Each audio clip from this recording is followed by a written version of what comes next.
জয় হিন্দ।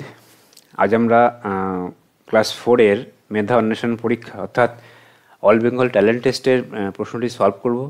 তোমরা এখানে দেখতে পাচ্ছ এখানে ক্লাস 4 লেখা আছে। 4 লেখা থাকলেও এই প্রশ্নগুলো কিন্তু ক্লাস 3, ক্লাস 2, ক্লাস 1-এর ক্ষেত্রে সমানভাবে গুরুত্বপূর্ণ। কারণ এখানে যে জিআই আছে, যে ম্যাথ আছে, যে ইংরেজি আছে, যে অঙ্কগুলো আছে, কারেন্ট বিভিন্ন রকম জিকে আছে, এগুলো কিন্তু আমরা যদি দেখি প্রতিটা কোশ্চেন যে 1, 2, 3, 4 প্রত্যেক ক্লাসেই কিন্তু এই ধরনের প্রশ্ন এসেছে। সুতরাং তোমরা হচ্ছে যে প্রতিটা ক্লাসই মানে মন দিয়ে দেখো এবং প্রত্যেক শ্রেণীর বাচ্চারা এই ক্লাসটা দেখবে, ঠিক আছে? তো প্রথমে আমরা প্রথম থেকে শুরু করব, একদম শেষ পর্যন্ত তোমরা ক্লাসটা দেখো। আর এই জিআইটা করার আগে গতদিন তোমাদের একটি কাজ দিয়েছিলাম আমি, ঠিক আছে? এই কাজটা দেখে না একটুখানি, উত্তরটা করে দিই, তারপরে তোমাদের আমি সলভ করাচ্ছি। ওই কাজটায় বলেছিল একটি পুকুরে এরকম মাছ আছে, হ্যাঁ, এই মাছটা ডিম দেয়। তাহলে প্রশ্ন বলেছিল যে প্রথম দিন যা ডিম দেয় তার দ্বিগুণ দিন দেয় দ্বিতীয় দিন, তার দ্বিগুণ তৃতীয় দিন, তার দ্বিগুণ চতুর্থ দিন। তাহলে এই 1024টা ডিম কততম দিনে আমার মাছটি দেবে, এটা একটা প্রশ্ন ছিল।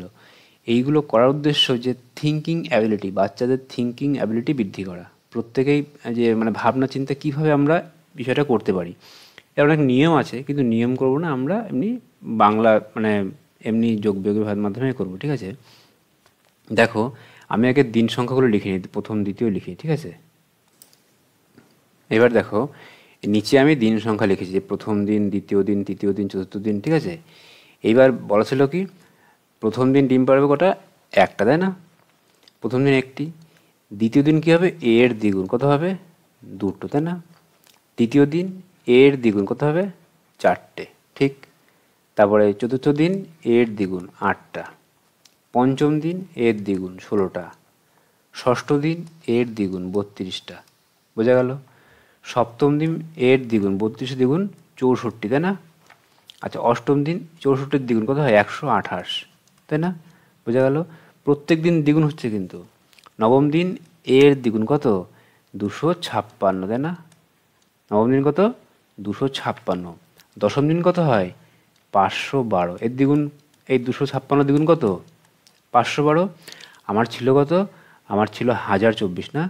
তাহলে দেখো এই 11তম দিনে কত হবে? এর দ্বিগুণ করে দিই, 512 দ্বিগুণ 1024।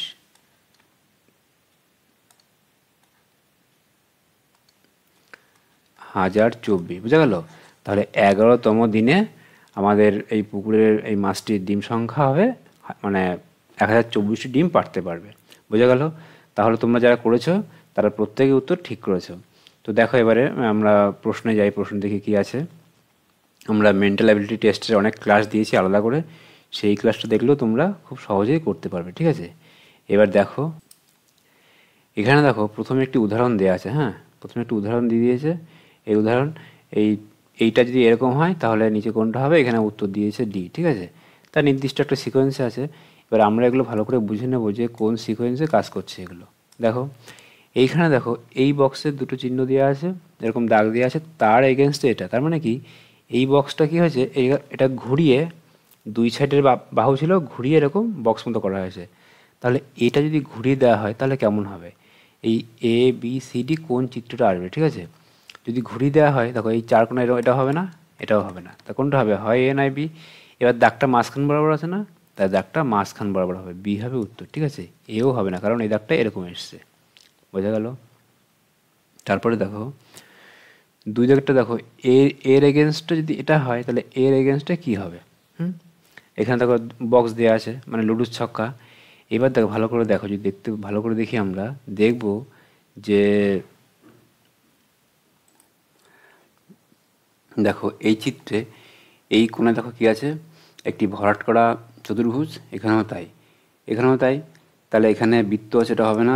এখানে ত্রিভুজ হবে না, এটাও হবে না। তাহলে এই একটাই উত্তর হবে, অপশান ডি। বোঝা গেল? এ বাদ দিয়েও আমাদের কি দেখো, এইখানে ত্রিভুজ, এখানে বৃত্ত, ভরাট করা না। এখানে দেখো এই বৃত্ত ত্রিভুজটা সব শিফটিং হয়েছে, ত্রিভুজটা নিচে এসছে, বৃত্তটা উপরে গেছে, উপরটা ফাঁকা। তাহলে এটা কী হবে? এটা শিফটিং হবে, ত্রিভুজটা উপরে যাবে আর এটা নিচে আসবে, ত্রিভুজটা উপরে, এটা নিচে।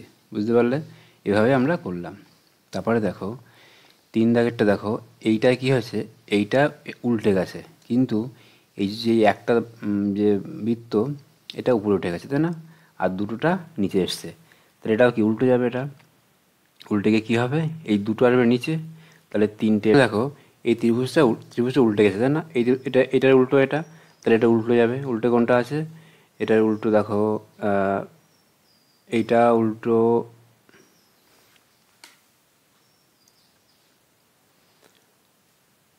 এটা উল্টো, এটা উল্টো, এটা উল্টো, এটা সোজা, তাহলে এটা হবে না, এটা বাদ গেল। এবার তিনটের মধ্যে দেখো নিচে দুটো আছে না, নিচে এখানে দুটো, তাহলে নিচে তিনটে, তো তাহলে নিচে তিনটে থাকবে, এটা হবে না। এই দুটোর মধ্যে যে কোনো একটা হবে, হয় এটা না এটা। এখানে দেখো বৃত্ত ছিল ভিতরে, বৃত্ত বাইরে ছিল, ভিতরে এসছে, তাহলে এখানে কি হবে, এখানে হচ্ছে যে বিপরীত হবে, এটা উপরে আছে ভিতরে হবে, তাহলে অপশন কি আমার, অপশন বি আমার উত্তর। বুঝতে পারলে? তারপরে দেখো এই চিত্রের এটা, তাহলে এই চিত্রের কোনটা হবে, এখানে দেখো নিচে তিনটে আছে, দুই সাইডে দুটো অ্যারো, আর মাঝখানে এটা, এই অ্যারো দুটো ভিতরে গেছে, তাহলে দেখো এই যে চিহ্ন দুটো ভিতরে থাকবে এই উপরে, তাহলে উপরে চিহ্ন, এই চিহ্ন কি এটা আছে না, এটা না, এইটা হতে পারে, এটা তো হবেই না, বাদ গেল, কারণ এখানে উপরে উপরে চিহ্ন দুটো নেই, তাহলে ডি বাদ গেল, তাহলে হয় বি নয় সি হবে। এবার দেখো এই দাগটা, এইটা উপরে উঠে গেছে না, এটা উপরে উঠেছে, তাহলে এইটা কী হবে, এটা উপরে উঠবে, তাহলে কোনটা হবে, এইটা তো এটা নিচে চলে এসছে, এটা হবে না, অপশন আমার বি উত্তর। বোঝা গেল? খুবই সহজ। তারপরে দেখো অন্য একটা নিয়ম দিয়েছে, এইটা যদি এরকম হয় খুব পূরণ করতে হবে, এখানে কোনটা দিয়ে এই একই রকম পূরণ হবে। দেখি পরের পেজে আমরা ছবিগুলো দেখলে বুঝতে পারবো যে পরের পেজে কী কাজ দিয়েছে। দেখো এখানে দেখো, এখানে দিয়েছে কি দেখো, এই শূন্যস্থান পূরণ করতে হবে এখানে যে কোনো একটি অপশান দিয়ে। তাহলে আমরা কি করব, প্রথমে দেখব ভালো করে অপশানটা, যে কী কোন অপশান দিয়ে পূরণ করা যায়, ঠিক আছে? ভালো করে আমরা দেখে নিই। এখানে দেখো এই বৃত্তে এরকম একটা, প্রথমে কী আসবে, প্রথমে এরকম একটা দাগ আসবে, এরকম আসবে না একটা, তারপর একটা এরকম আসবে, তাই না? এরকম আসবে, তারপর একটা এরকম আসবে, তারপর একটা এরকম আসবে, তাই না? তাহলে দেখো এরকম চিত্র কোনটা আছে, এখানে এটা তো হবেই না, হয় সি, না হলে বি, না হলে ডি। এবার দেখো এই যে এই দাগটা, এর দূরত্ব একদম কম না, এর দূরত্ব বেশি, আমার তো দূরত্ব অনেক বেশি, তো তাহলে এটাও হবে না। আবার এইটা দেখো, এটাও হবে না, কারণ এটা দূরত্ব কম, ঠিক আছে? তাহলে এইটা অপশন আমার বি উত্তর। তারপরে দেখো এটা কেমন আসবে, এটা আসবে, প্রথমে আসবে এরকম দাগ হবে এরকম, তারপরে এই আসলো, এই এরকম, তাই না? পূর্ণ হয়েছে। তাহলে দেখো একটা এরকম এম মতো না, তাহলে হয় এটা হবে না, এটা তো হবে না, বেঁকে গেছে এমটা হবে না, এটাও হবে না, এটাও হবে না, অপশন কি, অপশন আমার এ উত্তর। ঠিক আছে? তারপরটা দেখো এই চিত্র যদি দেখি আমরা দেখব যে এই যে এই ত্রিভুজটা, এর উল্টো ত্রিভুজ না এটা, তাহলে এই ত্রিভুজের উল্টো ত্রিভুজ হবে, ঠিক আছে? তাহলে এ হবে না। বি দেখো, বি কি উল্টো হচ্ছে, বি সোজা আছে, বি হবে না। সি ডিও হবে না, তাহলে অপশন আমার সি উত্তর। ঠিক আছে? তারপর ওটা দেখো এখানে কী হবে, এই দাগ দিলে পূরণ হয়ে যাবে, তাই না? এরকম হবে না, এরকম কোনটা আছে, এটা নেই, এটা আবার এদিকে দাগ আছে, এটা হবে না, এটা মাঝখান থেকে এটাও হবে না, অপশন আমার এ উত্তর। বোঝা গেল? তাহলে এইগুলো গেল আমাদের। যে এরপর দেখো কিছু প্রশ্ন দিয়ে কিছু জিআই আছে, যে এই কিছু নাম দেওয়া আছে, এর মধ্যে কোনটা আলাদা। জীবনানন্দ, নজরুল, মধুসূদন, শরৎচন্দ্র, এর মধ্যে আলাদা শরৎচন্দ্র, কারণ শরৎচন্দ্র সাহিত্যিক, আর বাকি যে সমস্ত লেখক এরা কবি। ঠিক আছে? তারপরে দেখো গোল্ড, কার্বন, ডায়মন্ড, সিলভার, এর মধ্যে এই গোল্ড, ডায়মন্ড, সিলভার এগুলো খুব কস্টলি, খুব দামি, কার্বনটা আলাদা।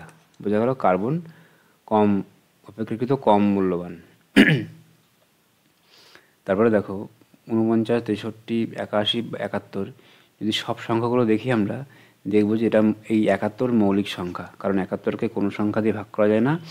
বাকি সংখ্যাকে আমরা একে 7 দিয়ে ভাগ করা যায়, একে 9 দিয়ে, 7 দিয়ে ভাগ করা যায়, 9 দিয়ে ভাগ করা যায়, কিন্তু 71কে ভাগ করা যায় না, সুতরাং 71 আলাদা। তারপরে দেখো গুয়াহাটি, ইটানগর, আইজল, কোহিমা, এর মধ্যে গুয়াহাটিটা আলাদা। গুয়াহাটি আসামের একটি শহর, ইটানগর হচ্ছে অরুণাচল প্রদেশের রাজধানী কি, ইটানগর। তারপরে মিজোরামের রাজধানী আইজল। ঠিক আছে? আর কোহিমা নাগাল্যান্ডের রাজধানী কি, কোহিমা। তাহলে প্রত্যেকটা রাজধানী, এটা রাজধানী, গুয়াহাটির রাজধানী নয়। ইগলুতে মানুষ বাস করে, কুঁড়ে ঘরেও মানুষ বাস করে, ফ্ল্যাটেও মানুষ বাস করে, তাহলে ওয়ার্কশপটা আলাদা, বোঝা গেল। তারপরে দেখো মোহর, পেনি, মুক্তা, গিনি।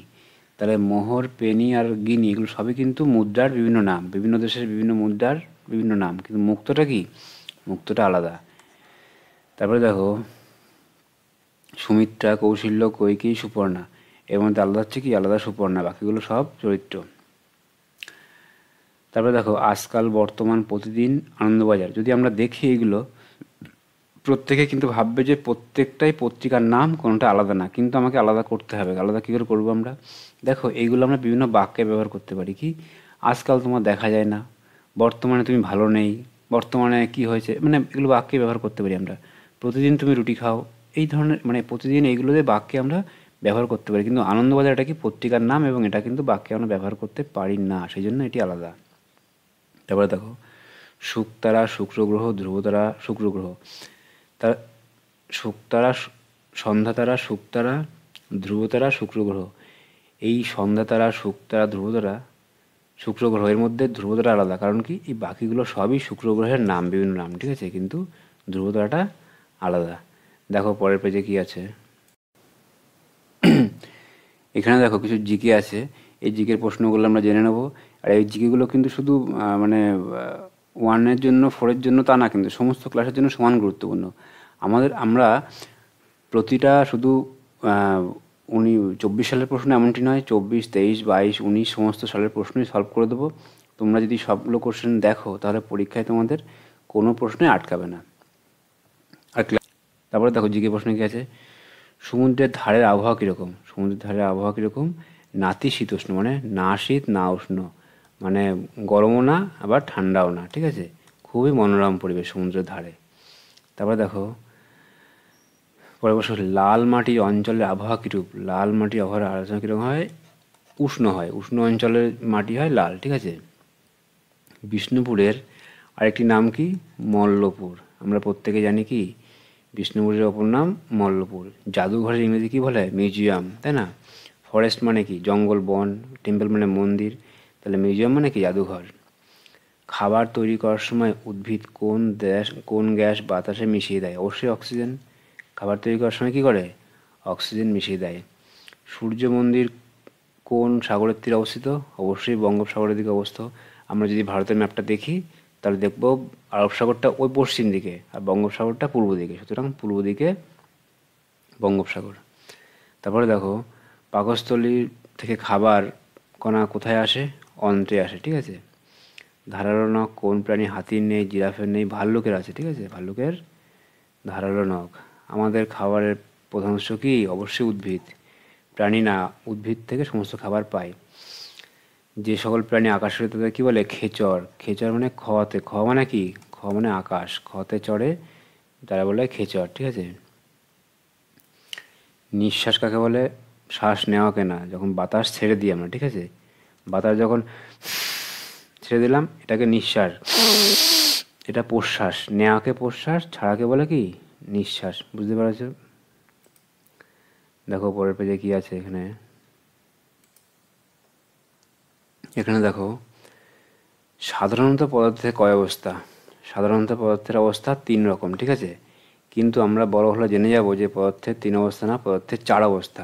এখানে বলেছে সাধারণত কঠিন, তরল, গ্যাসীয়, এটা সাধারণত, কিন্তু কঠিন, তরল, গ্যাসীয়, তরল এবং গ্যাসের মাঝখানে একটি পদার্থ আছে, তার অবস্থা আছে, তার নাম প্লাজমা, থকথকে অবস্থা, সেটা এখানে দেওয়া নেই, বলছে সাধারণত। তাহলে 3 প্রকারে আমরা ঠিক করব। আগে সিংহ আর চিতা কোথায় জঙ্গলে একসঙ্গে দেখা যেত? কোথায় দেখা যেত? মধ্যপ্রদেশের জঙ্গলে একসঙ্গে থাকতো, ঠিক আছে। তারপরে দেখো কেন্ন কোন শ্রেণীর প্রাণী? হ্যাঁ, কেন্ন কোন শ্রেণীর? কেন্ন অবশ্যই অমেরুদণ্ডী প্রাণী, কারণ কেন্নর মেরুদণ্ড নেই। হিউয়েন সাং কার আমলে ভারতবর্ষে আসেন? হর্ষবর্ধন। আমরা কী করে মনে রাখবো? এখানে হ আছে না, এখানেও হ আছে, হয় হয় মিলে যাচ্ছে, এগুলো মনে রাখার টেকনিক। তাহলে হর্ষবর্ধন হিউয়েন সাংয়ের আমলে ভারতবর্ষে আসেন। জলের নিচে কি গাছ জন্মায়? অবশ্যই পদ্ম ফুল জলের নিচে জন্মায়। কচুরিপানা জন্মায় উপরে জন্মায়। পৃথিবীর উপগ্রহ কি? চাঁদ। পৃথিবীর উপগ্রহ চাঁদ, তাই না? তারপরে দেখো বালিদ্বীপে কোন প্রাণী আজ হারিয়ে গেছে? গন্ডার, হরিণ না বাঘ আজ বালিদ্বীপে হারিয়ে গেছে?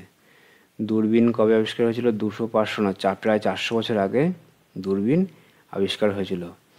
তারপরে দেখো, সৌরজগতের সবচেয়ে বড় গ্রহ কোনটা? বড় গ্রহ বৃহস্পতি। বৃহস্পতি সবচেয়ে বড় গ্রহ, এবং বৃহস্পতির সবচেয়ে বড় উপগ্রহর নাম কি? গ্যানিমিড। গ্যানিমিড বৃহস্পতির সবচেয়ে বড় উপগ্রহ। প্রথমে মানুষ কি দিয়ে চাকা বানিয়েছিল? ঠিক আছে, তাহলে প্রথমে মানুষ কি দিয়ে? লোহা, কাঠ। প্রথমে মানুষ কাঠ দিয়ে চাকা বানিয়েছিল, ঠিক আছে, মনে থাকবে। তারপরে দেখো, শনি গ্রহের সন্ধানী যানটির নাম কি? মানে শনি গ্রহের গবেষণা করার জন্য একটি যান পাঠানো হয়, ঠিক আছে, তার নাম কি? তার নাম ক্যাসিনি। 1997 সালে যানটি পাঠানো হয়, বোঝা গেল, এটা মনে রাখবে। তুলসী গাছের কোন অংশ রোগ সারাতে ব্যবহার করা হয়? পাতা। তুলসী গাছের পাতা রোগ সারানোর কাজে ব্যবহার করা হয়। খাদ্যনালী দিয়ে খাবার কোথায় চলে আসে? অবশ্যই পাকস্থলীতে চলে আসে। ছৌ নাচের মুখোশগুলো কোথায় তৈরি হয়? পুরুলিয়ায় তৈরি হয়। গাছ কোথায় খাদ্য তৈরি করে? গাছ পাতায় খাদ্য তৈরি করে, বোঝা গেল, গাছ পাতায় খাদ্য তৈরি করে। চাউমিন কি উপকরণ দিয়ে তৈরি হয়? চাউমিন তৈরি হয় এখানে আটা এবং ময়দা দিয়ে চাউমিন তৈরি হয়। কোনটি জীবজগতের শ্বাসক্রিয়ার জন্য উপযুক্ত? অবশ্যই কার্বন ডাইঅক্সাইড না, অক্সিজেন, ঠিক আছে, অক্সিজেন, কারণ কার্বন ডাইঅক্সাইড নিলে প্রাণী মারা যায়। অক্সিজেন সাহায্যে মানুষ বেঁচে থাকে। তোমরা আমাদের এই ক্লাসগুলো রেগুলার পাওয়ার জন্য একটি কাজ করবে, এটা করবে রেগুলার, তাহলে ক্লাসগুলো আপলোড করার সঙ্গে সঙ্গেই পেয়ে যাবে।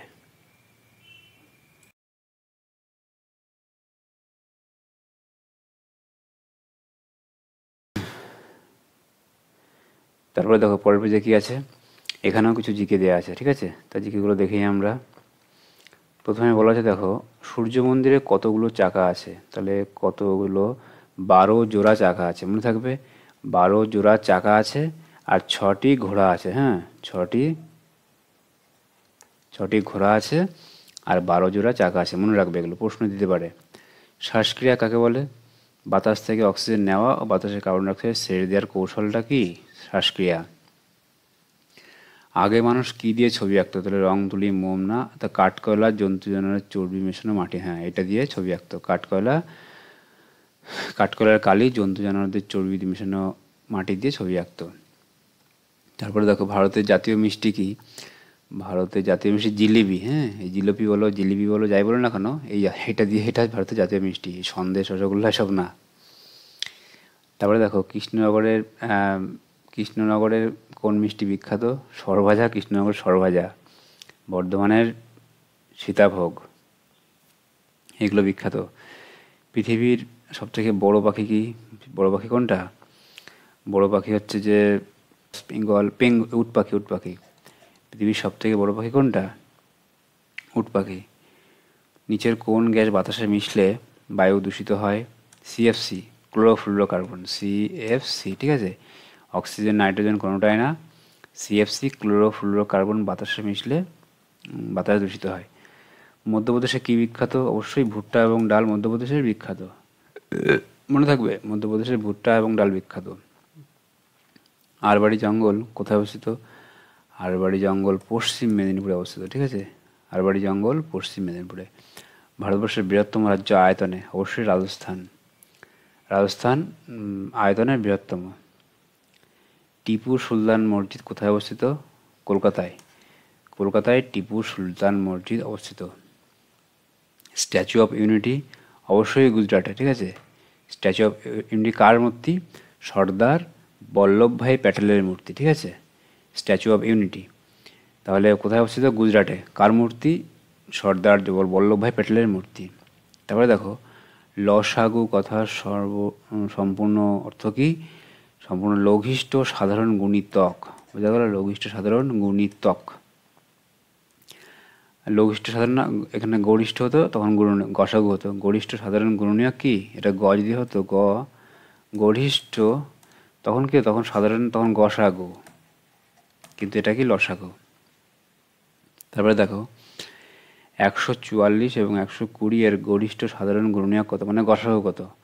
120 আর 144। তোমরা এক কাজ করো, এরকম 120 আর 144 তোমরা নিশ্চয়ই শিখে এসছো কীভাবে করতে হয়, তবু আমি দেখিয়ে ইচ্ছা করে এরকম দাগ দেবে। এবার এমন সংখ্যা দিয়ে এটাকেও ভাগ যাবে, তাহলে 2 দিয়ে ভাগ যাবে, 2 দিয়ে 6 শূন্য 60, 2 দিয়ে 7 2 72 হলো। আবার দেখো 2 দিয়ে এটাকে ভাগ যাবে, 2 দিয়ে 3 শূন্য 30, 2 দিয়ে 3 দুগুণ 6, 1 2 12, 6 দুগুণ 36, তাই না? আবার 2 দিয়ে ভাগ যাবে, 2 দিয়ে করলে কত হয় 15, 2 দিয়ে করলে 18। এইবার দেখো 2 দিয়ে তো আর 15কে ভাগ করা যাবে না, 3 দিয়ে যাবে, হ্যাঁ 3 দিয়ে যাবে, এটাকে 3 দিয়ে করলে কত হয় 3 দিয়ে 5, আর 3 দিয়ে করলে 6, আর যাবে না।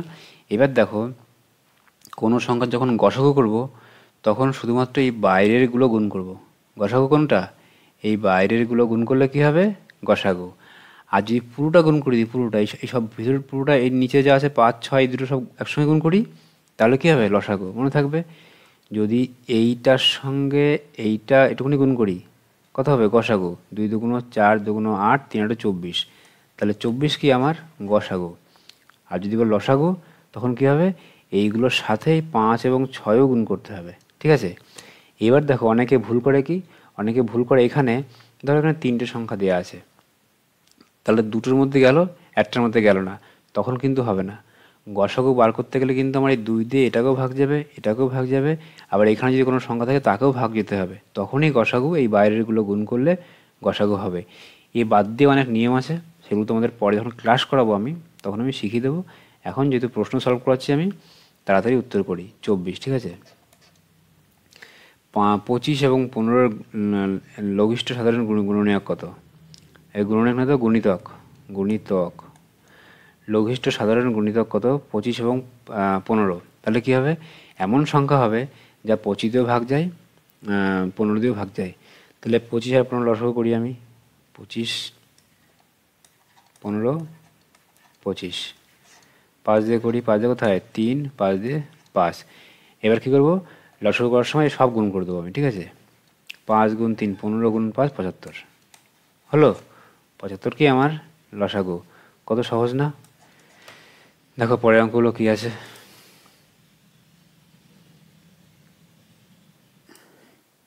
কিছু অঙ্ক আছে বড়, কিছু অঙ্ক আছে ছোট।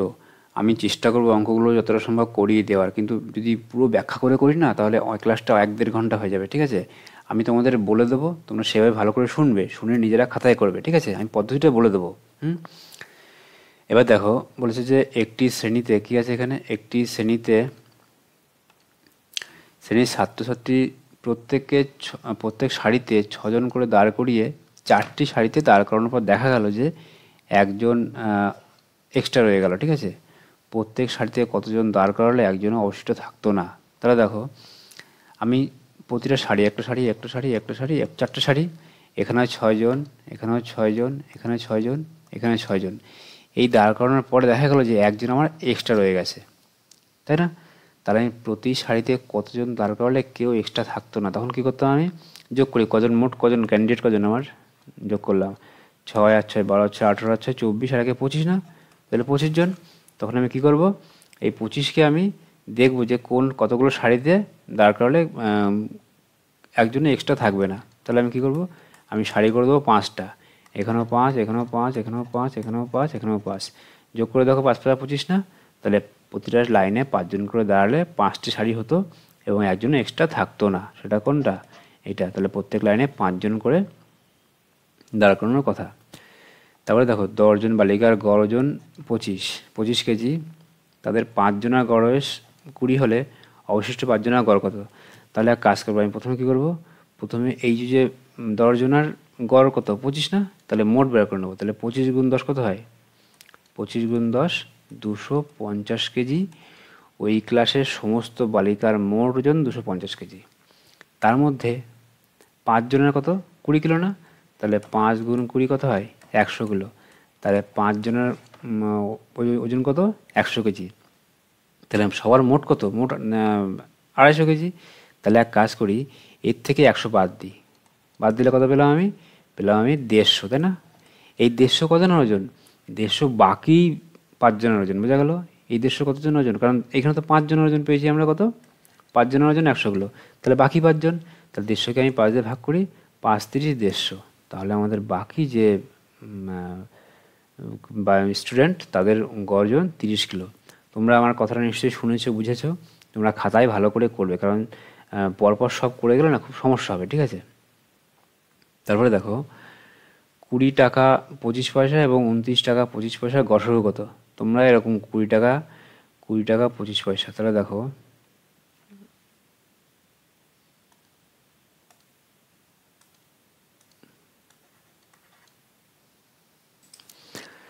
দেখো এই 20 টাকা 25 পয়সা আর 29 টাকা 25 পয়সা, হ্যাঁ, এর গড় কত। তোমরা এক কাজ করবে, তোমরা মানে খুব দ্রুত করতে পারবে না, কারণ টাকা পয়সা একসঙ্গে আছে তো। তোমরা কি করবে, এই মোটটাকে পয়সা করে নেবে। আমরা কি জানি 100 টাকা 1 পয়সা হয়, এই 100 পয়সা 1 টাকা হয়, তাহলে 20 টাকায় কত হবে, 2000 পয়সা, তাই না। 2000 পয়সার সঙ্গে 25 পয়সা যোগ করে দিলাম, কত হবে, তাহলে 2025 পয়সা। আর এটা কত, 29 টাকা, মানে কত পয়সা, 29 × 100, 2900 পয়সা, সঙ্গে 25 পয়সা যোগ করে দিলাম, ঠিক আছে। তো কথা হলো 2925। এইবার এই 2025 আর 2925-এর তোমরা গড় করবে, হ্যাঁ। করার পরে দেখবে, গড় করলে দেখবে, করার পর উত্তর তোমার আসবে কত, উত্তর আসবে হচ্ছে যে করবে উত্তর, ঠিক আছে। এবার দেখো তোমরা উত্তর করবে, দেখবে এই 2 টাকা 25 পয়সা আসবে, ঠিক আছে। এইখানে দেখো একটা চালাকি করা যায়, সেটা হচ্ছে যে এই 20 টাকা আর 29 টাকার এর গসাগু কখনোই 225 টাকা হবে না। এই জন্য গসাগু সবসময় কম হবে, যে সংখ্যা থাকে তার থেকে গসাগু কম হয়, তো লসাগু বেশি হয় কিন্তু গসাগু কম হয়, তাহলে 225 টাকা কখনোই হবে না। আবার দেখো এই 29 টাকা আর 20 টাকা, তাহলে গসাগু অবশ্যই কিন্তু 20 টাকার কম হবে, 25 টাকা কখনো হবে না, তাহলে অপশান এ আসি বাদ গেল। এবার 1 টাকা 25 পয়সা আর 2 টাকা 25 পয়সা, তোমাকে এই দুটো অপশান যেহেতু এমন দিয়েছে, তুমি না করলে বার করতে পারবে না, তুমি করে দেখবে যে 2 টাকা 25 পয়সা উত্তর আসবে, ঠিক আছে। তারপরে দেখো একটি বাগানে 3টি আম গাছ আছে। প্রথম গাছে যত আম, ধরো 3টে আম গাছ, এই একটা আম গাছ, এ বি সি, 3টে আম গাছ। প্রথম আম গাছে যত আম, দ্বিতীয় গাছে তার দ্বিগুণ। প্রথম গাছ মানে এক্সটি আম প্রথম গাছে, দ্বিতীয় গাছে কত, তার দ্বিগুণ, তাই না। তাহলে 2x আম হবে। এখানে এক্স আম, এখানে দ্বিগুণ, তাই 2x আম হবে। আর দ্বিতীয় গাছের 3 গুণ, মানে এই গাছটাই এর 3 গুণ, তাহলে 2x এর 3 গুণ 6x, বুঝতে পারলে।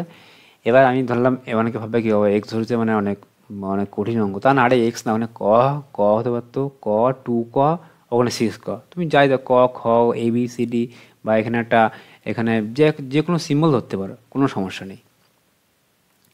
তাহলে এখানে কত হলো, এক্স যদি হয় এখানে দ্বিগুণ 2x, আর এখানে কত 3 গুণ 6x। এবার কি বলেছে, 3 গুণ আম, দ্বিতীয় গাছে 3 গুণ আম ধরে, ঠিক আছে। তৃতীয় গাছে এতটি আম ধরে থাকলে গাছগুলিতে তাহলে দেখো এই তৃতীয় গাছে কটা আম ধরেছে, আমার ধরেছে 186টা না, তাহলে তৃতীয় গাছে আমার হিসাবে কত আসছে, আমার 6x, তাহলে 6x-এর ভ্যালু কত, আমার হিসাবে আসছে কত, 6x, তাই না। এর মান কত আসছে, 186। তাহলে এক্সের মান কত, 6 দিয়ে ভাগ করে দিই, 6 দিয়ে ভাগ করলে কত হয়, 6 দিয়ে ভাগ করলে 6 দিয়ে ভাগ করে দিই, 3 6 18, 6 6, তাহলে এক্সের মান কত, আমার এক্সের মান 31। আমার 3টে গাছ ছিল, প্রথমে ছিল এক্স, তারপরে ছিল 2x, তারপরে 6x। আমাকে বলেছে যে 3টি গাছে গড়ে কত আম ধরেছে, গড়ে। তাহলে এখানে কত, এখানে আমরা কত পাচ্ছি, এখানে এখানে পাচ্ছি 186 বলেছিল। এখানে কত হবে, এখানে কত, এক্স এর মান কত, 31, তাই না। আর এখানে কত, এখানে 31 দুগুণ 62। তাহলে মোট আমার এতগুলো আম, আমার গাছ সংখ্যা কত, 3টে গাছ না। তাহলে আমি কি করব, এই সব আম যোগ করে আমি 3 দিয়ে ভাগ করে দেবো, তাই তো, 3 দিয়ে ভাগ করে দেবো আমি। তাহলে যোগ করি আমি, 6 আর 2 8, আর 1 9, 9 18, আর 6 24, আর 3 কত হয়, 27।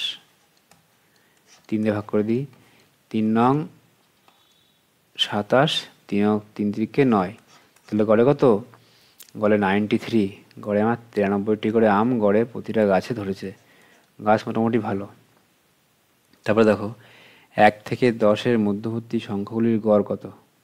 তাহলে 1 থেকে 10, 1 থেকে 11, তাহলে আমি সব সংখ্যাগুলো যোগ করব, যোগ করে আমি সেই সংখ্যা নিয়ে ভাগ করে দেবো, ঠিক আছে।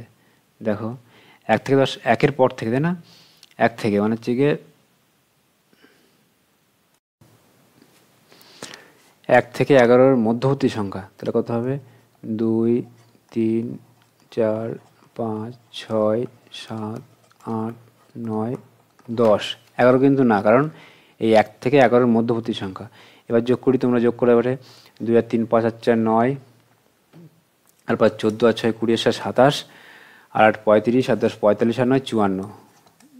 54 থেকে ভাগ করো কত দিয়ে? 1 2 3 4 5 6 7 8 9, 9 দিয়ে ভাগ করে কত হয়? 6 নং 54। তাহলে 1 থেকে 11-র মধ্যবর্তী সংখ্যাগুলোর গড় কত? গড় হচ্ছে গিয়ে 6 হলো। তারপর দেখো, আমি একটি সংখ্যা ভেবেছি, ভালো কথা, তুমি ভাবো, কোনো সমস্যা নেই।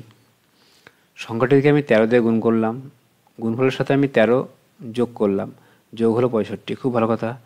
ওই লোকটাকে একটা স্টুডেন্টের সংখ্যা ভেবেছে, এই সংখ্যা দ্বারা ভেবেছে, একে কী করেছে? একে 13 দিয়ে গুণ করেছে, হলো। 13 দিয়ে গুণ করার পরে কী করেছে? আবার 13 যোগ করেছে, ভালো কথা। কত হয়েছে? 65।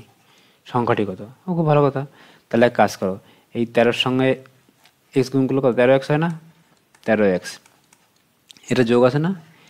এই যোগটা কাজ করি আমি, এই গিয়ে বিয়োগ করে দিই আমি, তাহলে 65 থেকে 13 বাদ গেলে কত থাকবে? 52, তাই না? 65 থেকে 13 বাদ গেলে থাকবে 52। তাহলে 13x মানে কত? 52। এক্স মানে কত? এই 52কে আমি 13 দিয়ে ভাগ করে দেবো, 4 তেরং 52। অঙ্কটা খুবই সহজ, তোমরা বুঝতে পারবা, কোনো কঠিন নয়। বাড়িতে নিজেরা চেষ্টা করে দেখবা। তাহলে সংখ্যাটি কত আমার? সংখ্যাটি আমার 4, বোঝা গেল? এই 4কে 65 করে দিয়েছে ভাবাভাবি করে। তারপরে দেখো, কোনো বিদ্যালয়ে সোম থেকে শনি পর্যন্ত উপস্থিত ছাত্রের প্রতিদিনের গড় কত? 372। সোম থেকে বৃহস্পতি উপস্থিতির গড় এত হলে শুক্র শনিতে মোট কত ছাত্র উপস্থিত ছিল? তাহলে তোমরা এক কাজ করবে, এই সোম থেকে শনি কদিন হয়?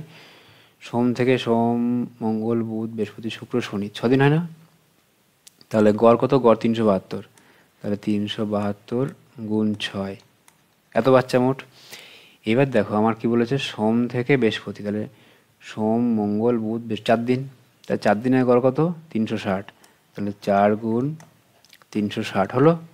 তাহলে এখানে একটা মোট পেলাম, একটা মোট পেলাম। তাহলে এটা 6 দিনের গড়, আর এটা 4 দিনের গড়। তাহলে 4 দিনের মোট এত, 6 দিনের মোট এত। এবার তোমরা কাজ করো, এটা সংখ্যা কিছু বেরোবে, এটাও বেরোবে। এবার এর থেকে তোমরা এই মোট থেকে এই 6 দিন থেকে 4 দিনেরটা বাদ দেবে, বাদ দিলে বাকি 2 দিনের পেয়ে যাবে। বাদ দিয়ে দেখবে কত হয়, ঠিক আছে? আমি দেখো তোমাদের একবারে করে দিচ্ছি। এই 6 দুগুণে 12 না, তাই তো? তাহলে লাস্টে 2 থাকবে না? আর এই 4 শূন্যই 0, লাস্টে 0, তাহলে উপরে এটা থাকবে, নিচেই 0 থাকবে। তাহলে এই 2 থেকে যখন 0 আমি বাদ দেবো, তখন লাস্টে কি 2 হবে না আমার? এই কিছুটা সংখ্যা আসবে, লাস্টে 2, এরও কিছু সংখ্যা আসবে, লাস্টে 0। তাই এইটা আমি নিচে বসাবো, কারণ এটা বড়, এটা ছোটো। এবার নিচে বসালে কী হবে? এই 2 থেকে 0 বাদ দিলে 2 থাকবে না? তাহলে এখানে দেখো 0 আছে না? হবে না, 0 হবে না, 0 হবে না। এই একটাই আমার উত্তর, বোঝা গেল? এভাবে আমরা সহজেই করতে পারবো। তারপরে দেখো, ভাজক 81, ভাগফল এত, ভাগশেষ এত হলে ভাজ্য কত? তাহলে আমরা কি জানি? এই ভাজক গুণ ভাগফল, তাই না? এই ভাজক গুণ ভাগফল যোগ ভাগশেষ, এটা করলে কী হবে? আমার পেয়ে যাবো আমি, তাই না? এটা করলে কী হবে? পেয়ে যাবো। এবার দেখো তোমরা কী করবে? এর সঙ্গে এটা গুণ করবে, 81-র সঙ্গে 125 গুণ করবে। গুণ করার পরে কী করবে? এই 33 যোগ করবে। যোগ করে দেখবে উত্তর আসবে কোনটা? উত্তর আসবে এই 10,158। তোমরা এটা করে দেখবে কিন্তু, ঠিক আছে? না করে ছেড়ে দিও না কিন্তু, এটা খাতায় করবে। এর সঙ্গে এটা গুণ, তার লাস্টে এটা যোগ করে দেবে, ভাগশেষ যোগ করে দেবে, তাহলে এটা পেয়ে যাবে। তারপরে দেখো, তুমি যে সংখ্যাটিকে তুমি 35 দিয়ে ভাগ করে 15 পেয়েছো এক্সট্রা, তাই না? সেই সংখ্যাকে 7 দিয়ে ভাগ করলে কত এক্সট্রা থাকবে? তোমরা এই অঙ্কগুলো কী করবে? শুধু এই অবশিষ্টকে, ঠিক আছে, এটাকে কী করবে? 7 দিয়ে ভাগ করে দেবে, আর কিছু বলার দরকার নেই। কারণ কি? ভালো করে দেখো, এই যে সংখ্যা এখানে ভাগ করেছি, ভাগ করার পরে বেশি কত আমি? 15 এক্সট্রা। এবার যদি এই সংখ্যাটাকেই যদি আমি 7 দিয়ে ভাগ করতাম, তাহলে কি 15 কখনো এক্সট্রা থাকতো আমার? নিশ্চয়ই এক্সট্রা থাকতো, এর কম থাকতো। তখন কী হবে? তখন এই 7কে আমি 7 দিয়ে 15 ভাগ করবো, 7 দুগুণ 14, আমার থাকবে 1 থাকবে এক্সট্রা, বোঝা গেল? কারণ কি? যে অবশিষ্ট থাকবে সেটা অবশ্যই কিন্তু ভাজকের থেকে কম, ঠিক আছে? ভাজকের থেকে কম। 7 দিয়ে ভাগ করলে আমার কখনো 15 থাকবে না এক্সট্রা, 9ও থাকবে না। হয় 6 নয় 1, কিন্তু আমরা এসব করবো না। কী করবো, যে অবশিষ্ট থাকা তাকে কী করবো, 7 দিয়ে ভাগ করব। তারপর যোগ করতে বলেছে, দেখো এইটাকে আমি 1000 দিয়ে ভাগ করব, এটাকে 6 দিয়ে ভাগ করে দেখো যোগ করে দেখি কত উত্তর আসে। এবার দেখো আমরা কি জানি, যখন ভাগ হয় তখন দশমিক কি হয়, দশমিক বাদিকে যায়। ক ঘর বাদিকে যাবে, এখানে শূন্য কটা, 1 2 3টে শূন্য না, 3 ঘর বাদিকে যাবে। তাহলে এখানে 5 আছে, সঙ্গে দুটো, এই এই এই হলো। এই পয়েন্ট দশমিকটা বাদিকে ক ঘর যাবে, এখানে যে কটা শূন্য আছে সেই কয় ঘর বাদিকে যাবে। তাহলে ছিল এখানে, এখান থেকে 1 2 3। আবার দেখো এখানে পয়েন্ট আছে না, তাহলে কদিকে যাবে, ক ঘর যাবে এদিকে আমার বাদিকে, 3 ঘর না 3 ঘর যাবে। তাহলে কী হবে, 1 2 3 এই হলো। এবার বলেছে কি এই দুটো যোগ করতে বলেছে, যোগ করে দিই আমি, 0.0006, তাই না? যোগ করে কত হয়, 6 2 8 5 0 0। তা 0.0058, দেখি কোথায় অপশন আছে, এই 0.0058। তারপর দেখো, কোনো সংখ্যাকে 125 দিয়ে ভাগ করলে কেটে যায় এবং ভাগফল পাওয়া যায় কত, 218। সংখ্যাটি কত? তাহলে এক কাজ করবে, এই ভাগ 125 দিয়ে ভাগ করছি, সংখ্যাটা পুরো সম্পূর্ণ মিলে যাবে। ভাগফল পাচ্ছি কত, 218, তাই না? তাহলে 125-এর সঙ্গে 218 গুণ করলে উত্তর পেয়ে যাবে। হ্যাঁ, তাহলে 125 218 গুণ করো। এবার দেখো এই গুণ করলে কি হবে, 5 আর 40 না, তাহলে শেষ সংখ্যা অবশ্যই শূন্য হবে। শেষ সংখ্যা অবশ্যই শূন্য। তাহলে শেষ সংখ্যা শূন্য আছে, 9 হবে না। শূন্য আছে, নেই। শূন্য আছে, হ্যাঁ শূন্যটা হবে, এটাও নেই। যখন দেখব 4টে অপশান আলাদা তখনই আমরা এইভাবে করব, কিন্তু যখন দেখব দুটো অপশান এরকম মিলে যাচ্ছে তখন কিন্তু অঙ্কটা করতে হবে আমার, ঠিক আছে? অঙ্ক না করার কিন্তু, দেখো এরকম যদি 40টা অঙ্ক থাকে, তুমি যদি 5টা অঙ্ক তুমি যদি এভাবে করতে পারো, তাহলে তোমার সময় কতটা বেঁচে গেল না? এইটাই কিন্তু কম্পিটিটিভের ব্যাপার, যে সময় বাঁচানো খুব জরুরি। রামবাবু তার 3 ভাগে 2 ভাগ খরচ করে এবং দেখলো তার কাছে 1200 টাকা আছে, তাই না? তাহলে 3 ভাগে 2 ভাগ খরচা করেছে, ভালো কথা। এই রামবাবু তার 3 ভাগে 2 ভাগ খরচা করেছে, তাহলে ক ভাগ আছে, 3 ভাগে 2 ভাগ খরচা করলে নিশ্চয়ই 3 ভাগে 1 ভাগ টাকা আছে তার কাছে, বুঝতে পেরেছ? 3 ভাগে 2 ভাগ খরচা করলে 3 ভাগে 1 ভাগ থাকবে। এই 3 ভাগের 1 ভাগ ক টাকা, 1200 টাকা বলছে। 3 ভাগের 1 ভাগ 1200 টাকা। তাহলে তার কাছে মোট প্রথমে কত ছিল, 1 ভাগ কত, 3 দিয়ে গুণ হয়ে যাবে। 3 ভাগের 1 ভাগ যদি 1200 টাকা হয়, 3 ভাগ কত, 3 গুণ 36, তাহলে 3600 টাকা তার মোট টাকা ছিল। কিন্তু কি প্রশ্ন চেয়েছে, কি আমার প্রশ্নে চেয়েছে যে প্রথমে তার কাছে 3600 টাকা ছিল, বোঝা গেল? 3 ভাগের 2 ভাগ খরচা করেছে, কিন্তু 3 ভাগের 1 ভাগ রয়ে গেছে, সেই 1 ভাগের মূল্য 1200 টাকা, তাহলে 3 ভাগের মূল্য 3600 টাকা। তারপরে দেখো এই অঙ্কগুলো খুবই সহজ অঙ্ক, যদি আমরা একটুখানি দেখি মন দিয়ে, তাহলে আমাদের এই 100 পাওয়া কোনো ঘটনাই না, কোনো সমস্যা না। তোমরা একটু সিরিয়াসলি করো, দেখবে প্রত্যেকেই ফুল স্কোর করতে পারবে। 1 থেকে 10 পর্যন্ত ক্রমিক সংখ্যা গুণফল, তাহলে 1 গুণ 2 গুণ 3 গুণ 4 গুণ 5 গুণ 6 গুণ 7 গুণ 8 গুণ 9 গুণ 10, এই না? এইবার দেখো এখান থেকে আমরা একটু বুদ্ধি করে এটা কি বার করতে পারবো, দেখা যাক পারি কি না। দেখো এইখানে আমরা এক কাজ করি,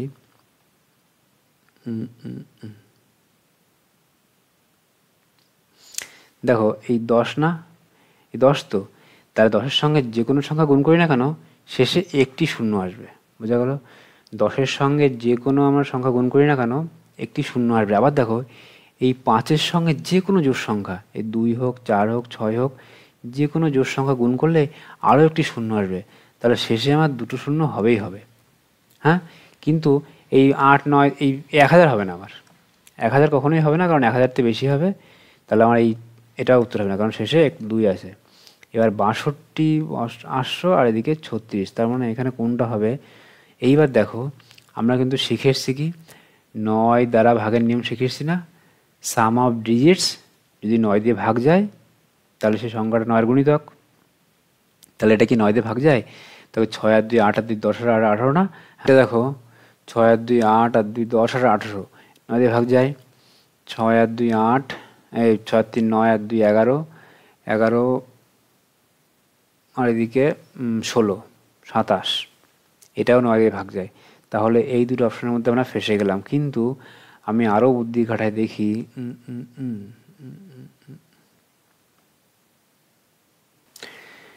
দেখো এখানে যদি আরও নিয়ম করতে যাই তাহলে তোমার অঙ্কটা অনেক কঠিন হয়ে যাবে, কারণ অনেক নিয়ম আছে, যে এই 7 দ্বারা ভাগের নিয়ম আছে, 4 দ্বারা ভাগে, 8 দ্বারা ভাগে, 9 দ্বারা ভাগে, এরকম নিয়ম আছে। সেই নিয়ম অ্যাপ্লাই করলে তোমার কাছে মানে সলভ করতে তুমি পারবে না, কারণ ভুল হয়ে যেতে পারে, ঠিক আছে।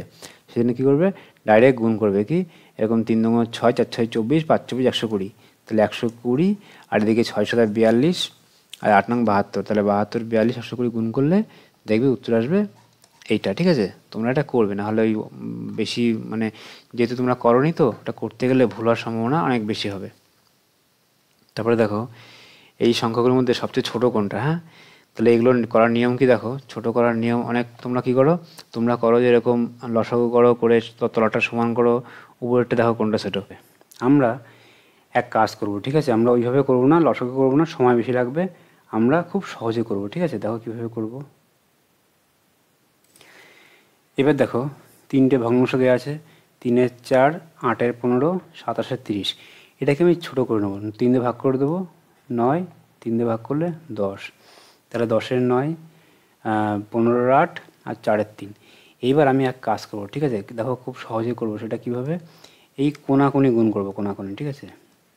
3 15 45, আর এটা গুণ করবো 4 8 32, বুঝা গেল। কী করবো, আমি এই কোনাকুনি গুণ করে উপরে লিখব, তাহলে এই দুটোর মধ্যে এইটার মান 32, এইটার মান 45, তাহলে এই দুটোর মধ্যে ছোটো কোনটা, এটা, এটা মানে এইটা, বোঝা গেল। এটা মানে কোনটা, এটা মানে এইটা। কি কাজ হবে, এই দুটো কোনাকুনি গুণ করে উপরে লিখব, এই কোনাকুনি গুণ করে উপরে লিখব। এবার দেখবো এর মধ্যে কোনটা ছোট হয়, এটা 32 না, তার মানে এটা ছোট, এইটা বড়, মানে যদি দেয় এই দুটোর মধ্যে কোনটা বড় কোনটা ছোট, তাহলে এটা হবে বড়, এটা হবে ছোট। এবার এই ছোটো যে আমার চাইছে কি ছোটো বড় করতে হবে না, ছোটো, তাহলে ছোটোটা নেবো আমি। এটা নিয়ে দেখবো এর সঙ্গে কম্পেয়ার করে যে কোনটা বড় কোনটা ছোটো। 8 10 কোথায়, 8 10 80 না, 10 গুণ 8 কোথায় 80, আর 9 গুণ 15 135, তাই না। তাহলে 9 গুণ 15 135, 10 গুণ 8 80। তখন দেখবো এই দুটোর মধ্যে কোনটা ছোটো, এটা ছোটো, তার মানে আলটিমেট এই তিনটের মধ্যে এটাই ছোট, ঠিক আছে। আর তা না হলে কী করে, তোমরা এই 4 15 10-এর লসাগু করবে, করার পরে সমান করে যেভাবে করো সেভাবে করলে অনেকটা সময় লাগবে, কিন্তু এইভাবে করলে কি হয়, একদম খুব সহজে আমরা করতে পারবো। উত্তর কত, 8 15। তারপরে দেখো এটা দিকে ভাগ করেছে, ভাগ করার পরে কী করেছে, এটাতে গুণ করতে হবে, উত্তর কত হবে। তাহলে আমরা লিখি, এটা লিখে দেখো করি আমি এরকম লিখবো কি 3/0.03, তাই না, গুণ 0.003, এই আছে না, এরকম তো। তাহলে দেখো আমি কী করবো, এই গুণটা মানে উপরে না, তাহলে আমি দাগটা লম্বা করে দিলাম, তাহলে এটা হচ্ছে উপরে। তাহলে এখানে দেখো পয়েন্টের পরে কটা ঘর, পয়েন্টের পরে 1 2 3 ঘর, এটা পয়েন্টের পরে 1 2 ঘর, তাহলে পয়েন্ট তুলে দেবো। এখানের পয়েন্ট তুললে কত হবে, এখানে দুটো ঘর না, এখানেও দুটো ঘর বাঁচে যাবে, মানে এই পর্যন্ত আসলো, ঠিক আছে। এইবার কিছু নেই নিচে, 3 3 কেটে যায় না, তাহলে 0.3 উত্তর, 0.3 উত্তর। বুঝতে পারলে কীভাবে করলাম, তোমরা নিশ্চয়ই করেছো ক্লাসে এই অঙ্কগুলো। শুধু কী হবে, এই দুটোর সঙ্গে এটা দিয়ে ভাগ করবে, এটা ভাগ করার পর এটা দিয়ে গুণ করে দেবো, দেখবে উত্তর এটাই আসবে। তারপরে দেখো কোনো সম্পত্তির 4 ভাগের 3 ভাগের মূল্য এত টাকা হলে উহার 11/5 মূল্য কত, তাহলে 4 3 মূল্য 1100 টাকা। তাহলে দেখো আমি করি, 4 ভাগের 3 ভাগ না, এই 4 ভাগের 3 ভাগ মূল্য কত, 3300 টাকা। তাহলে আমার 1 অংশ মূল্য কত হবে, তাহলে এটা গুণ হয়ে যাবে, আমার গুণলে কী হবে, উপরে 4 আর নিচে আমার 3 চলে আসলো, এই না। তাহলে সম্পত্তির মোট মূল্য কত, এই টাকাটা সম্পত্তির মোট মূল্য। কিন্তু আমার চেয়েছে কি, আমি আর গুণ করব না, কারণ পরে আমার আবার গুণ করতে হবে। চেয়েছে কত, 5-এর 11 অংশের মূল্য কত, ঠিক আছে। তাহলে দেখো 11 দিয়ে কেটে দিয়ে কত হয়, 11 দিয়ে ভাগ করলে 3 হয় না, এই 3 3 কেটে যায়। তাহলে এখানে 1 আছে, 1 আর এদিকে 400 গুণ 5 মানে 2000 টাকা। তাহলে ওই সম্পত্তির মূল্য কত, 2000 টাকা। তোমরা ক্লাসে অনেকবার দেখেছো এই অঙ্কগুলো কীভাবে করতে হয়। তারপর দেখো 80 দাগে কী আছে, এটাকে সামান্য ভগ্নাংশে পরিণত করতে হবে। তাহলে এই দশমিকের জন্য একটা 1 হবে নিচে, আর 3টে শূন্য, একটা ঘর দুটো ঘর 3টে ঘর না, তাহলে 3টে ঘরের জন্য 3টে শূন্য, একটা 1, এটা 2টো শূন্য হবে না, এখানে 3টে শূন্য আছে, 4টে শূন্য হবে না, তাহলে এটা উত্তর, ঠিক আছে। দশমিকের জন্য একটা 1 আর 3টে শূন্য বসেছে। তারপরে দেখো এটা সরল করতে হবে। সরল মানে কি, সরল মানে এই প্রথমে কী করতে হবে, এই অংশটা কাজ করতে হবে, ফার্স্ট ব্র্যাকেটের কাজ আগে করতে হবে, তারপরে সেকেন্ড ব্র্যাকেট, তারপরে থার্ড ব্র্যাকেট। এবং এই যে সরল অঙ্কের ক্ষেত্রে চিহ্নের কাজ কোনটা করতে হয় আগে, আগে ভাগ, তারপরে গুণ, তারপরে যোগ, তারপরে বিয়োগ। তাহলে দেখো এইখানে যদি আমরা এটা করি, ঠিক আছে, ভাগ করি, কত হবে, এই 2কে 4 দিয়ে ভাগ করলে কত হবে, 2কে 4 দিয়ে ভাগ করলে হাফ হবে, তাই না, 1-এর 2 হবে না, ভালো করে 1-এর 2 তো, 1-এর 2 যোগ 2 কত হবে, 2 2 4।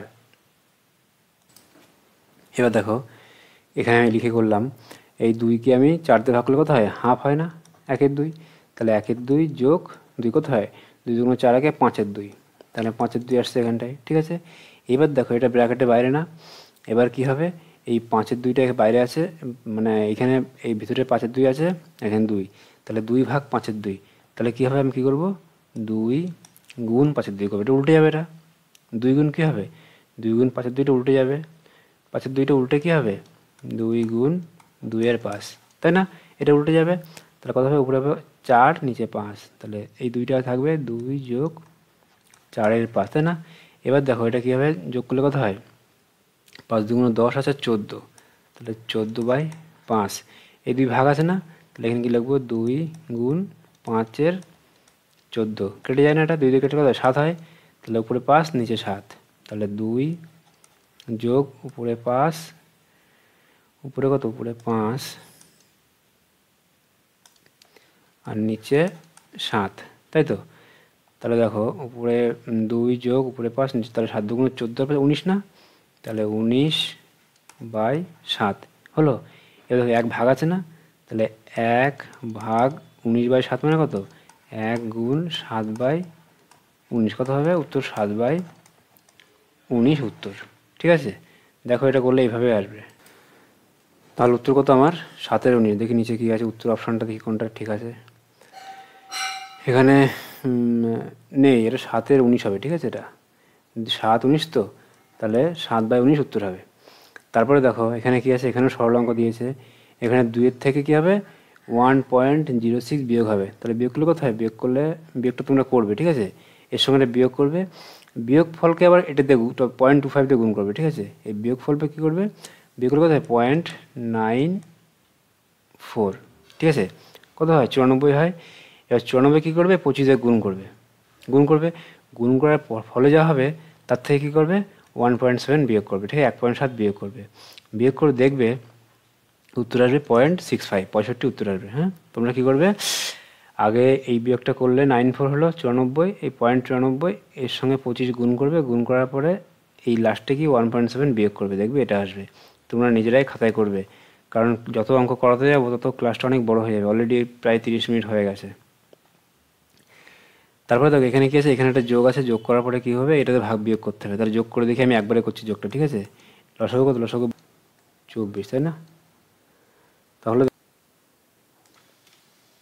দেখো 12 দিয়ে 24, 12 দুগুণ 24, তাই না, তাহলে দেখো 20 আর 20 40 আর 20 60 আর 20 80, 80 আর এদিকে 4 আর 4 8 আর 1 9, তাই না, তাহলে 8 9, তাই না, 8 24, তাই তো, তাহলে এই কত 89/24 যোগ করলে হয়, আর এটা বিয়োগ করতে হবে না, বিয়োগ, তাহলে এটা বিয়োগ করে দেখি কত উত্তর হয়, এটা বিয়োগ করলে, এটা বিয়োগ করি, লসাগু হচ্ছে 8, 4 দিয়ে ভাগ করলে 2, 3 দুগুণ 6 বিয়োগ 8 দিয়ে 8 5, তার মানে হচ্ছে 1/8, 1/8, তাই তো, বিয়োগ করলে 1/8 হয়, তাহলে এই উপরে কত 89/24 ভাগ 1/8, এবার কী হবে, এটা আমি গুণ করি দিই একবারে, তাহলে 89/24 গুণ, উল্টে দেবো, ঠিক আছে, এবার 8 দিয়ে কেটে যায় না, 3 8 24, তাই তো, এবার 3 নিচে উপরে 89, এবার পূর্ণ সংখ্যা রাখবো, 3 29 কোথায়, 3 29 87, তাহলে 29 পূর্ণ 2/3 উত্তর।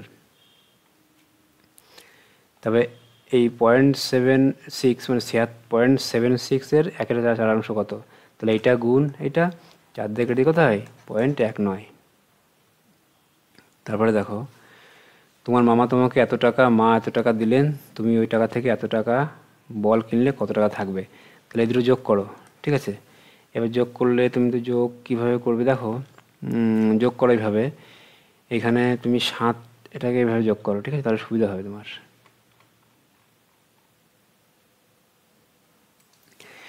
এই টাকা যোগ করতে বলেছে না তোমাকে, মা দিয়েছে, বাবা দিয়েছে, মামা দিয়ে, তাহলে আগে এই দুটো যোগ করো, ঠিক আছে, এই দুটো যোগ করো, 7 আর 4 11 আলাদা রেখে দাও, রেখে দিয়ে এই দুটো যোগ করো। এই 1 এর 4 যোগ 2 এর 7 যোগ করলে কত হয়? 4 7 28 লসাগু, 4 দিয়ে 7, 7 কে 7, 7 দিয়ে 4, 4 দুগুণ 8, তাই না? তাহলে 8 7 15, তাহলে কত হলো আমার? উপরে 15 নিচে 28, তাহলে ক টাকা পেয়েছি আমি মোট? উপরে 15 নিচে 28, তাহলে আমি এই 11 পূর্ণ 15/28 টাকা আমি পেয়েছি, ঠিক আছে? তাহলে 11 পূর্ণ 15/28 টাকা পেয়েছি। তার থেকে আমি কত খরচ করছি? 8 টাকা 5/12, তাই না? বিয়োগ 8 পূর্ণ 5/12, তাই তো? এই টাকা আমি খরচ করছি। তাহলে আমার কত টাকা থাকবে? এবার দেখো, আমি এক কাজ করি, এই 11 থেকে আমি 8 বিয়োগ করে দিই, ঠিক আছে? কত হয়? 3 থাকে, 3 থেকে গেল দিকে, আর এর সঙ্গে এই দুটো আমি আলাদা বিয়োগ করি, ঠিক আছে? এই 15/28 বিয়োগ 5/12।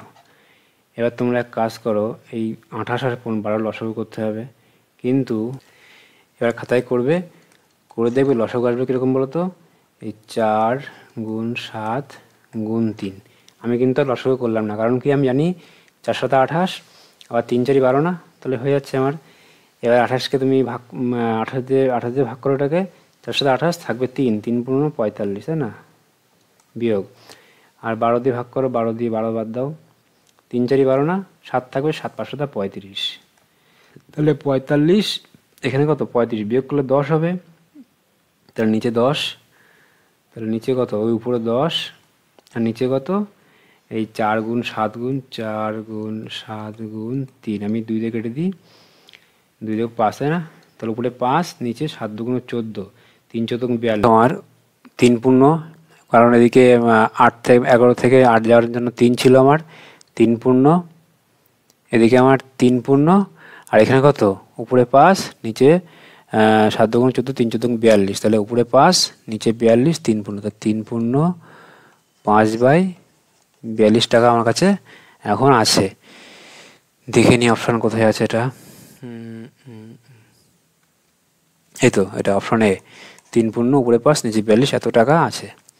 তারপরে দেখো কত টাকার এত অংশ এত টাকা, তাহলে দেখো 4 ভাগের 3 ভাগের মূল্য 360 টাকা, তাহলে দেখো এই 4 ভাগ না, 4 ভাগের 3 ভাগ না, এই 3 ভাগের মূল্য কত? 360, তাই না? 3 ভাগের মূল্য 360, তাহলে 1 ভাগের মূল্য কত? ভাগ করে দিই, 360কে 3 দিয়ে ভাগ করে কত? 120, তাহলে 4 ভাগের মূল্য 4 গুণ 120 কত হবে? 4 বারো 48, 480 টাকা। অপশান ডি উত্তর আমার। তারপর দেখো নিচের কোনটি, তারপরে দেখো বলা আছে নিচের ঘনবস্তুর মধ্যে কোনটি চোঙ আকৃতি, ঠিক আছে? তাহলে ফুটবল তো গোলক, এটা হবে না, ঝাউ গাছ না, মার্বেল না, এই টিউবলাইট, টিউবলাইট এরকম না, চোঙ আকৃতির না, তাহলে টিউবলাইট চোঙ আকৃতির। মানচিত্রের এত অংশ রঙিন, বাকি অংশ সাদা হলে কতটুকু সাদা? তাহলে 4 ভাগের 3 ভাগ যদি রঙিন হয়, তাহলে 4 ভাগের 1 ভাগ সাদা হবে। খুবই সহজ প্রশ্ন, তাই না? দেখো পরের পেজে কি আছে। এইগুলো যে শুধু ক্লাস 4-এর জন্য এমনটি নয়, কিন্তু প্রত্যেক ক্লাসের জন্য সমানভাবে গুরুত্বপূর্ণ। তোমরা প্রত্যেকে ক্লাসটা দেখবে, 1 2 3 4, এবং ট্যালেন্ট টেস্টের যে প্রশ্নগুলো হয় সেটা কিন্তু এই ধরনের প্রশ্নই হয়। তো দেখো পরের প্রশ্নটা কি আছে। একটি ঘনকের বাইরের তলগুলি রং করতে 6 টাকা খরচ হলে প্রতিটি তল 6 টাকা খরচ হলে প্রতিটি তল রং করতে কত টাকা খরচ হবে? এবার দেখো ঘনবস্তু, ঘনবস্তু তোমরা যদি দেখায় ঘনবস্তু কেমন, মনে করো এটা ঘনবস্তু, ঠিক আছে? এটা বক্স দেখতে পাচ্ছ, বক্স, এই বক্সের কটা তল আমার দেখতে পাচ্ছ ঘনবস্তু, এই তল কটা? দেখো তল হচ্ছে যে 1টা 2টো 3টে 4টে 5টা 6টা, তাই না? 6খানা তল। প্রত্যেকটা তলের জন্য কত খরচা হয়? 1 টাকা খরচা হয়, কারণ কি মোট তো খরচা 6 টাকা আমার। তাহলে প্রতিটা তল 1টা 2টো 3টে 4টে 5টা 6টা, মোট 6টা তল। তাহলে তল যদি 6টা হয়, তাহলে খরচা হবে কত? 6 টাকা। তার জন্য প্রতিটি তলে আমার 1 টাকা খরচা হয়েছে, তাই না? প্রতিটি তল রং করতে 1 টাকা খরচা হয়েছে। ঘনকের শীর্ষবিন্দু কটা? ঘনকের শীর্ষবিন্দু 8টা। আবার দেখো এটা ঘনকের শীর্ষবিন্দু কোনটা? এই যে কোণা আছে, কোণা, এই কোণাকে বলা হয় শীর্ষবিন্দু। তাহলে 1 2 3 4 হলো, 1 2 3 4, আর এখানে দেখো 1 2 3 4, 4টে না?